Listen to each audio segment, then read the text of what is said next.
Good evening students வந்து பார்த்தீங்கன்னா எல்லாருக்கும் ஒரு ஸ்பெஷலான ஒரு குட் ஈவினிங் ஓகேங்களா. ஸோ வந்து பார்த்தீங்கன்னா ஸ்கூல் ஸ்டூடெண்ட்ஸ்க்கு வந்து பார்த்தீங்கன்னா ஒரு இம்பார்ட்டண்ட் அப்டேட். அது என்னன்னு வந்து பார்த்தீங்கன்னா ஒரு சில மாவட்டங்களுக்கு வந்து பார்த்தீங்கன்னா கனமழையும் மற்றும் இன்னும் ஒரு சில மாவட்டங்களுக்கு மிக கனமழையான அலர்ட் கொடுத்துருக்காங்க.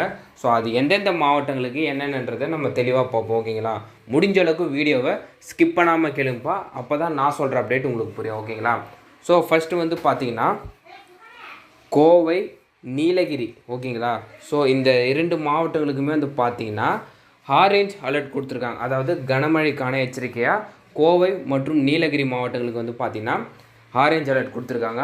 அதையொட்டி வந்து பார்த்திங்கன்னா ஒரு சில மாவட்டங்களில் ஒரு சில பகுதிகளில் பரவலான மிதமான மழை வந்து பெய்திருக்காது. என்ன வந்து பார்த்தீங்கன்னா பொள்ளாச்சி, வால்பாறை மற்றும் வந்து பார்த்திங்கன்னா மதுரையில் உள்ள வேலூர்ன்ற பகுதி, வேலூர் மாவட்டத்தில் மதுரையில் உள்ள வேலூர் பகுதியிலையும் பரவலான மழை பெய்து வருது ஓகேங்களா.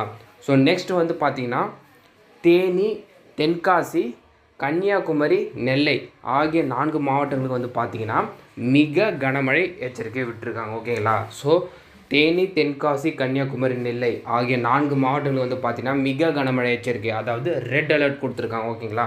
இதே வந்து பார்த்திங்கன்னா கோவை, நீலகிரிக்கு வந்து பார்த்திங்கன்னா ஆரஞ்ச் அலர்ட் கொடுத்துருக்காங்க.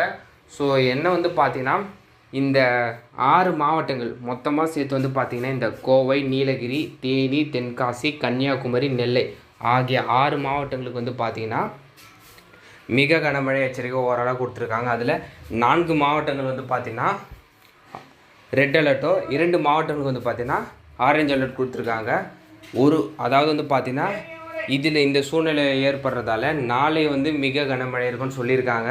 இதனால் பள்ளி மாணவர்களுக்கு விடுமுறை விடுறதுக்கான வாய்ப்புகள் இருக்குப்பா ஓகேங்களா. ஸோ வந்து பார்த்திங்கன்னா ஏற்கனவே ஒரு 2 வாரத்துக்கு முன்னாடி வந்து பார்த்திங்கன்னா இந்த நீலகிரி மாவட்டத்தை சேர்ந்த ஒரு சில பகுதிகளுக்கெல்லாம் வந்து பார்த்திங்கன்னா விடுமுறை அறிவிச்சிருந்தாங்க, அதுவும் பள்ளிகளுக்கு.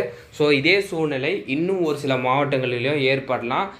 ஏன்னா வந்து பார்த்திங்கன்னா இந்த கனமழையோட சீற்றத்தை பொறுத்து ஓகேங்களா. ஸோ மழைக்கு ஏதாச்சும் வந்து பார்த்திங்கன்னா விடுமுறை ரிலேட்டடாக அப்டேட் வந்துச்சுன்னா நான் உங்களுக்கு கண்டிப்பாக அப்டேட் பண்ணுறேன். மறக்காமல் இந்த அப்டேட்டை உங்கள் ஃப்ரெண்ட்ஸ் அண்ட் ஸ்டூடெண்ட்ஸ்க்கு ஷேர் பண்ணிடுங்க.